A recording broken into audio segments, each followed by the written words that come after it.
Puji syukur kita panjatkan kehadirat Allah Subhanahu wa Ta'ala atas nikmat yang terus dilimpahkan kepada kita semua, baik nikmat iman, nikmat Islam, nikmat kesempatan, dan juga nikmat kesehatan. Salam serta selawat senantiasa tercurah kepada junjungan kita Nabi besar Muhammad SAW, keluarganya, para sahabat-sahabatnya, dan semua pengikutnya hingga akhir zaman. Semoga kita termasuk yang mendapatkan syafaat oleh beliau nanti di yaumil akhir. Terima kasih saya aturkan kepada Bapak Ketua Dewan Kemakmuran Masjid Al-Ikhlas, wakil dan segenap pengurus masjid, dan juga para jemaah, bapak-bapak, ibu-ibu pada sholat subuh yang dirahmati dan dicintai Allah Subhanahu wa Ta'ala. Perkenalkan, kami Dr. Cahyo mewakili Predikti, Perhimpunan Dokter Digital Terintegrasi Indonesia, mewakili Perhimpunan Dokter Herbal Medik Indonesia, mewakili Aspetri, Asosiasi Pengobat Tradisional Ramuan Indonesia, dan mewakili secara khusus klinik kami Kampung Sehat Holistik. Bapak Ibu sekalian, kegiatan kita pada pagi hari ini kami namakan Manasik Kesehatan. Adapun tujuan dari manasik kesehatan yang pertama adalah kami ingin memberikan edukasi pendidikan kesehatan dalam rangka mencegah khususnya penyakit degeneratif, penyakit kardiocerebrovaskuler atau yang kita kenal penyakit jantung koroner dan penyakit stroke masih menjadi penyebab kematian nomor 1 di dunia, termasuk di Indonesia. Lalu Badan Kesehatan Dunia WHO menetapkan negara kita Indonesia menduduki peringkat ke-6 untuk penyakit diabetes mellitus atau penyakit kencing manis. Artinya masyarakat Indonesia yang didiagnosis penyakit kencing manis angkanya terbanyak nomor 6 di dunia. Ini yang ketahuan, sementara yang nggak ketahuan pastinya lebih banyak. Nah, ini terus bertambah angkanya Bapak Ibu sekalian, sehingga perlu adanya upaya pencegahan. Tentunya tindakan preventif ini harus dimulai terlebih dahulu dengan pendidikan kesehatan. Dan alhamdulillah Bapak Ibu sekalian, kegiatan manasik ini sudah kami jalankan lebih dari 6 tahun. Kami keliling Jabodetabek dari masjid ke masjid memberikan ceramah manasik kesehatan pada sholat subuh.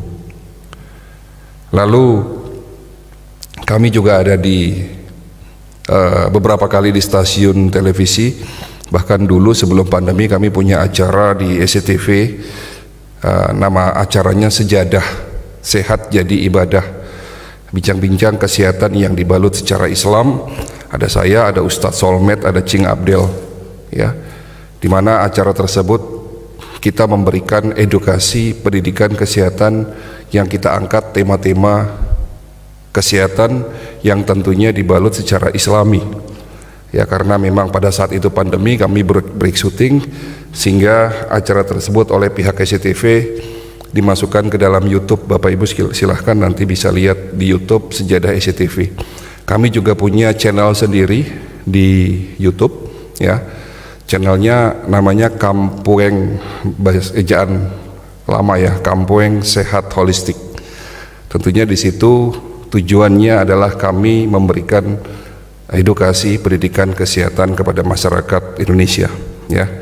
Alhamdulillah kaki ini sampai di sini tentunya bukan sebuah kebetulan, semua karena izin Allah. Walaupun hujan, alhamdulillah kita bisa hadir di sini, dan semoga kedatangan saya di sini bisa menjadi ilmu yang bermanfaat buat Bapak Ibu sekalian. Lalu tujuan kedua dari manasik ini, kami ingin memperkenalkan sebuah pengobatan yang disebut pengobatan holistic integrated medicine, yakni metode gabungan antara pengobatan medis konvensional ala barat dan pengobatan tradisional ala timur. Apa kelebihannya? Nanti akan saya jelaskan. Tentunya hari ini ada tema yang akan kami angkat, ya, di mana tema ini judulnya kenapa kita bisa sakit, ya, apa penyebab penyakit degeneratif dan bagaimana solusinya. Kalau judul yang tadi disampaikan, kenapa penyakit kronis sulit disembuhkan, itu sudah sering saya sampaikan, ya, di acara manasik juga, dan juga sudah banyak masjid-masjid yang mengupload acara ini dengan tema kenapa penyakit kronis sulit disembuhkan. Nanti Bapak Ibu bisa lihat di YouTube aja, buka atau ketik manasik kesehatan. Tentunya di situ sudah banyak masjid-masjid di Jabodetabek yang mengupload acara ini.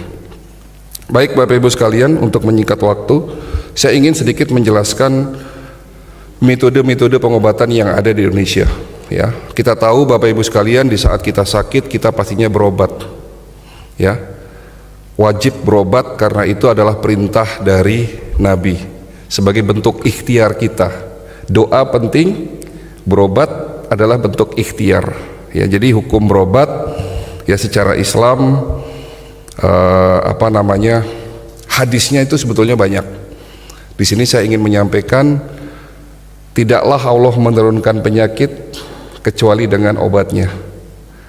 Ya, itu hukum berobat yang pertama. Lalu juga semua penyakit bisa disembuhkan kecuali satu. Apa itu? Penyakit tua. Dan jika obatnya tepat sesuai dengan penyakitnya, insya Allah akan sembuh. Hadis riwayat Muslim. Artinya di sini saya melihat adanya pengobatan secara Islam yang menegaskan bahwa Allah menurunkan penyakit berikut dengan obatnya. Kita tahu Bapak Ibu sekalian, di saat kita sakit lalu Bapak Ibu berobat ke rumah sakit, ya, konsultasi dengan dokter, diperiksa oleh dokter, dan ternyata setelah Bapak Ibu divonis sakit degeneratif seperti jantung, diabetes, hipertensi, di dalam ilmu pengobatan medis dikatakan penyakit tersebut tidak dapat disembuhkan dan harus minum obat seumur hidup, dan kenyataannya memang seperti itu. Tapi kalau kita tadi merujuk dari apa yang sudah Rasul sampaikan dalam banyak hadis yang mengatakan dengan tegas, tidaklah Allah menurunkan penyakit berikut dengan kecuali dengan obatnya. Nah, di sini kan ada dua teori, dua kalimat yang bertolak belakang. Ya. Bagaimana cara kita mensikapi itu? Ya tentunya di sini saya secara khusus 20 tahun yang lalu setelah lulus jadi dokter, awalnya ingin melanjutkan pendidikan spesialis bedah. Ini cerita sejarah ya. Awalnya ingin melanjutkan pendidikan spesialis bedah Bapak Ibu sekalian. Tapi karena saya melihat bahwa saya harus belajar pengobatan di luar medis sepertinya. Karena medis tegas mengatakan jika seseorang didiagnosis penyakit degeneratif tidak bisa sembuh. Ya, kembali lagi saya harus belajar pengobatan di luar medis, mulai dari belajar pengobatan tibum nabawi. Pada saat itu kita sempat belajar ke Institut Al-Waida Malaysia, ya, waktu itu bersama-sama dengan Dr. Jaidul Akbar, mungkin sudah cukup tren ya, dan beliau sering memberikan ceramah kesehatan lewat channel YouTube-nya ya. Dan saya juga dapat kesempatan banyak belajar pengobatan seperti Ayurveda India, pengobatan tradisional Chinese medicine. Ya, saya pernah ditunjuk salah satu perwakilan dari Indonesia yang harus belajar ke luar, ya, di kota Beijing dan kota Angkok. Di situ saya banyak mempelajari pengobatan di luar medis. Ya, begitu juga, alhamdulillah perjalanan saya menempatkan saya juga beberapa kali menjadi konsultan perusahaan herbal, perusahaan holistik dari Eropa dan dari Amerika. Salah satunya adalah perusahaan Impro, Immunotech Pro Farmacia, perusahaan Jimon Internasional, dan beberapa perusahaan-perusahaan lain yang dimana di situ saya mengenal teknologi di luar medis. Ya, disitulah saya menyimpulkan ternyata ilmu Allah ini luas Bapak Ibu sekalian. Seperti pepatah mengatakan dunia tidak sesempit daun kelor. Sehingga teruslah belajar ya, dan saya pun mengatakan kepada kawan-kawan kami, teman sejawat, teruslah belajar, bukan hanya ilmu yang kita dapatkan di bangku kuliah untuk menjadi seorang dokter, ilmu kedokteran medis konvensional, tetapi pengobatan-pengobatan di luar medis itu luar biasa dan hari ini diakui secara internasional. Ya. Tentunya pengobatan medis ada kelebihan dan kekurangannya. Begitu juga pengobatan tradisional atau pengobatan alternatif, yang dimana istilah alternatif sebetulnya hanya ada di Indonesia. Jadi kalau berobat di luar medis namanya pengobatan alternatif atau pengobatan tradisional. Apa kelebihan dan kekurangannya? Pengobatan medis konvensional sebetulnya datangnya awalnya bermula dari pandemi pada awal abad ke-19 ya. Di Eropa dulu terjadi pandemi lebih dahsyat daripada pandemi hari ini, lebih dahsyat daripada COVID-19. Cacar air, TBC, lepra menjadi penyakit yang sangat mematikan pada saat itu. Kenapa? Karena pada saat itu belum ditemukan obat berbasis kimia, belum ditemukan antibiotik, belum adanya vaksinasi, belum ditemukan obat seperti analgetik, antipiretik yang bersifat untuk menghilangkan rasa sakit dan menurunkan panas secara cepat. Artinya pada saat itu belum ditemukan adanya obat-obatan berbasis kimia, sehingga terjadi di revolusi di bidang kedokteran pada saat itu. Di bidang kesehatan banyak ditemukan obat-obat berbasis kimia, termasuk antibiotik, analgetik, antipiretik, bahkan vaksinasi. Dan obat-obat berbasis kimia memang lebih cocok untuk mengobati penyakit yang sifatnya akut, karena memiliki kemampuan secara cepat untuk menghilangkan simptom. Tapi dunia berubah, Bapak Ibu sekalian. Penyebab kematian nomor 1 di dunia hari ini adalah penyakit degeneratif, ya, bukan lagi penyakit infeksi, tetapi penyakit degeneratif seperti jantung, stroke, diabetes, hipertensi, kanker. Ini penyakit yang menyebabkan kematian nomor 1, nomor 2, dan nomor 3. Dan kalau sudah bicara penyakit degeneratif, di dalam dunia kedokteran medis dikatakan penyakit tersebut tidak dapat disembuhkan. Artinya apa? Saya menyimpulkan terjadinya kegagalan di dalam dunia kedokteran medis. Betul? Kenapa tidak bisa disembuhkan? Karena obat-obat yang tadi saya ceritakan, obat-obat berbasis kimia, sifatnya hanya untuk meredam gejala yang nampak.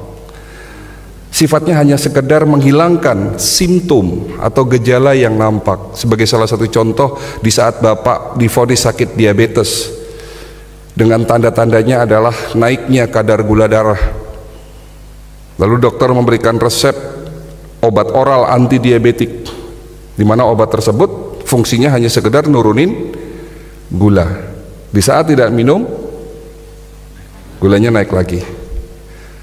Begitu juga penyakit hipertensi, ya, obat oral anti hipertensi yang hari ini paling tren apa contohnya? Amlodipin. Obat tersebut fungsinya hanya sekedar untuk nurunin tensi. Di saat minum tersebut turun tensinya, normal, dikatakan normal. Tetapi di saat tidak minum obat, naik lagi.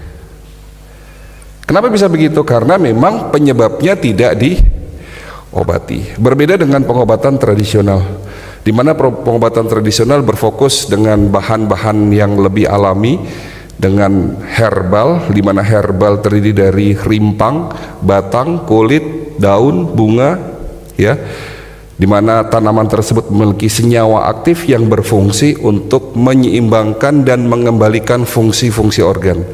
Masalahnya pengobatan tradisional dengan obat-obat yang kita kenal seperti jamu, ya, itu senyawa aktifnya bervariasi di dalam satu tanaman, sehingga tidak fokus, tidak spesifik, yang menyebabkan pada akhirnya pengobatannya berjalan lambat, bahkan tidak diimbangi dengan kecepatan dari penyakit tersebut, ya, sehingga juga banyak terjadi kegagalan. Mohon maaf saya katakan juga banyak terjadi kegagalan untuk mengobati penyakit-penyakit yang sudah terlanjur parah. Kanker sudah stadium 4, ya, penyakit jantung koroner yang sudah harus pasang ring, artinya sudah di atas, penyumbatannya sudah di atas 70%, penyakit gagal ginjal. Terus terang, laporan yang ada, ya, masuk ke saya untuk pengobatan dengan konsep tradisional itu banyak terjadi kegagalan untuk sekali lagi mengobati penyakit-penyakit kronis yang sudah parah. Walaupun memang pengobatan secara tradisional lebih cocok untuk tindakan preventif dan mengobati penyakit degeneratif yang masih stadium awal. Ya walaupun saya katakan tidak semua, memang ada beberapa kasus yang bisa sembuh dengan obat tradisional. Nah disinilah terjadi perbaikan dalam dunia kedokteran, yang dimana holistic integrated medicine menggabungkan antara ilmu pengobatan medis konvensional ala barat dan pengobatan tradisional ala timur. Yang baik-baik diambil, yang ada kekurangannya kita tutupi dengan teknologi. Basis pengobatan holistik adalah self healing, di mana manusia memiliki kemampuan secara otomatis dapat mengobati dirinya sendiri.